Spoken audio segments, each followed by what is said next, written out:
war, I can keep picking my sword up off the floor, and I learn to treasure these tiny victories. Good morning, you all. I, Tannistha Dutta, will be speaking about how I have been facing life, racing through life, and finally I end up acing it every single day and every single moment. So as a kid, I was not so shy person. I would talk a lot. I would ask a lot of questions. And then my parents had that patience to answer them. We would sit for hours. I would draw pictures of elephants and peacocks, and they would always say that it's very good, no matter how horrible it would look. So in school, the kids would be playing around, the kids will be all laughing and cracking jokes, and I will be sitting at the corner of a classroom, writing a love story between a golden pen and a silver pen. So I was growing up to be what they say nowadays, a complete weirdo, which is not normal. I don't know what is normal, but let's stop here. So I was not growing up to be normal. So one day my parents noticed some strange symptoms which I don't have that capacity to remember. They immediately took me to the doctor, and so many days in the hospital. At that age of 10, so many days in the hospital, I was getting so irritated, I would even claw the nurses. And then after so many tests, I was diagnosed with some disorder which is also known as autism spectrum disorder. So the people would always be saying to my parents, I'm so sorry this happened. And then my parents would reply, why are you sorry about that? She is going to do just as well as any other person.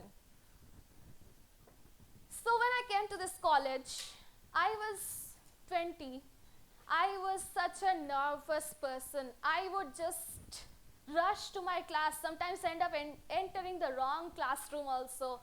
And I did not know people, so I was completely clueless. I did not even know that I entered a wrong classroom. And then somehow I used to spill red chutney on myself just by mistake because I hit someone so hard.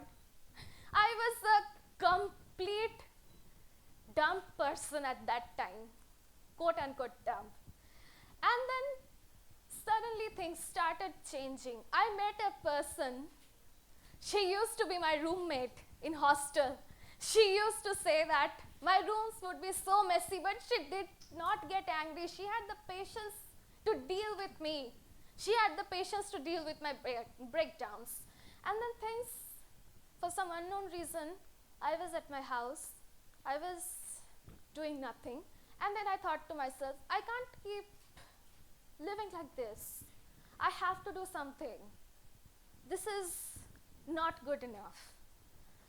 And then I looked at myself in the mirror, and then I started to criticize myself. And then the criticisms turned to be some good kind of criticism, which is the thing you need to push you forward.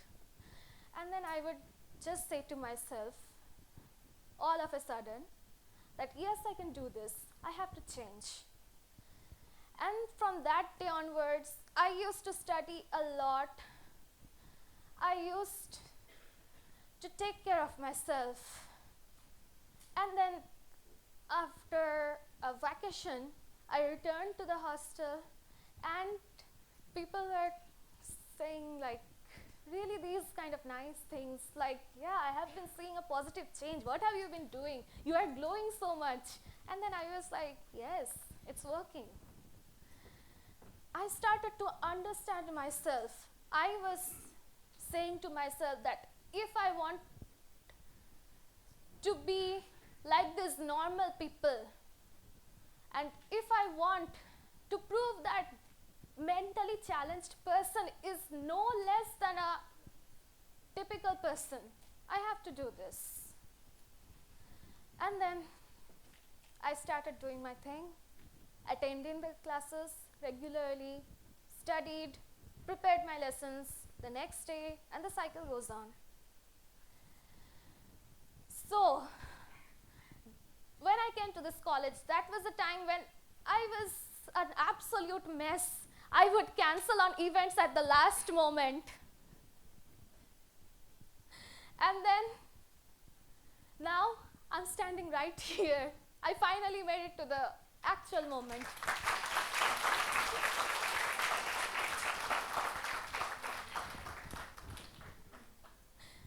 And then I can feel like I'm growing every day. I'm learning new things. Like just these two girls, they spoke. I was so happy for them. I was genuinely happy for them. And now I understand that I have started understanding myself. And now I don't feel an emotion that is jealousy. Completely, I have eliminated jealousy from my life. I know that the attempt I had taken around this time last year to take my own life, that did not work out.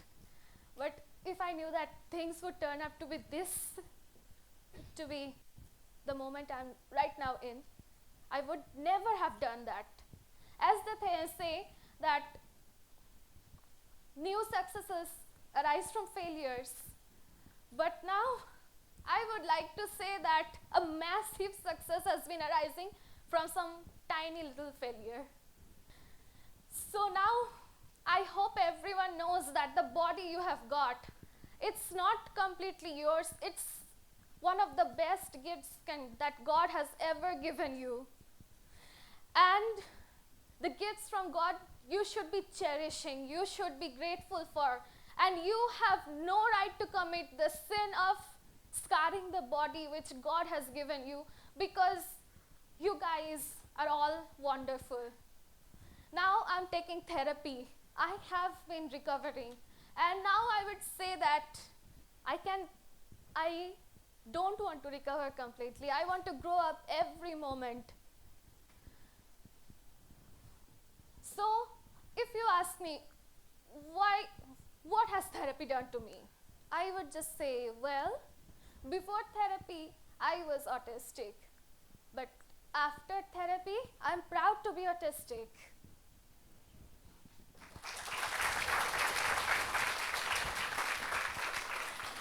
Well, before therapy, I absolutely loved unicorns. Now, after therapy, I'm so proud of loving unicorns. Well, speaking of unicorns, my unicorn sitting there, I'm so proud of you guys. You guys were so kind to me. You guys gifted me so many unicorn stuff on my birthday and you guys did not even ask me before gifting anything. And you guys are so intelligent that you all figured out what I would like. So I'm so blessed to have friends like you.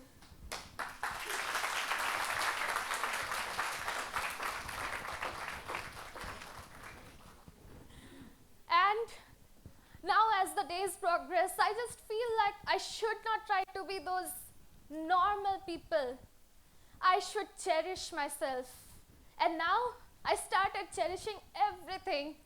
Standing here at this moment, this very time period when people are listening to me, I can cherish that moment.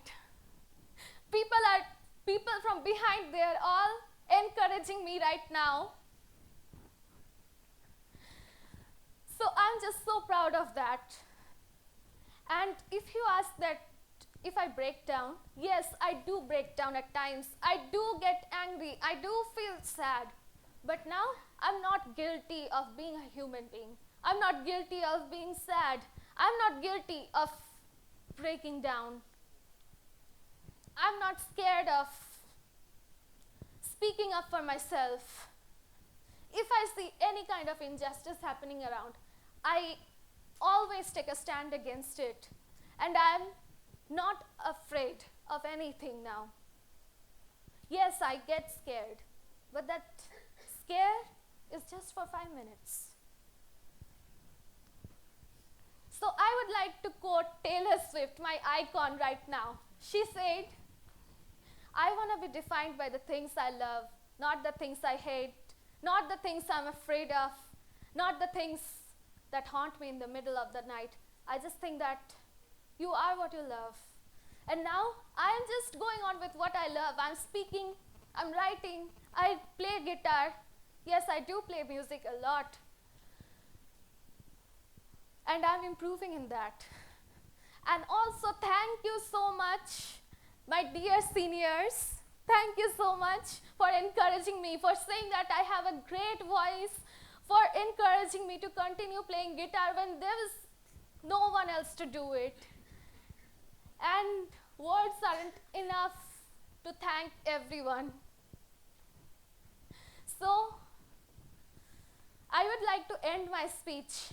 So friends, countrymen, thank you for lending me your ears. Have a great day.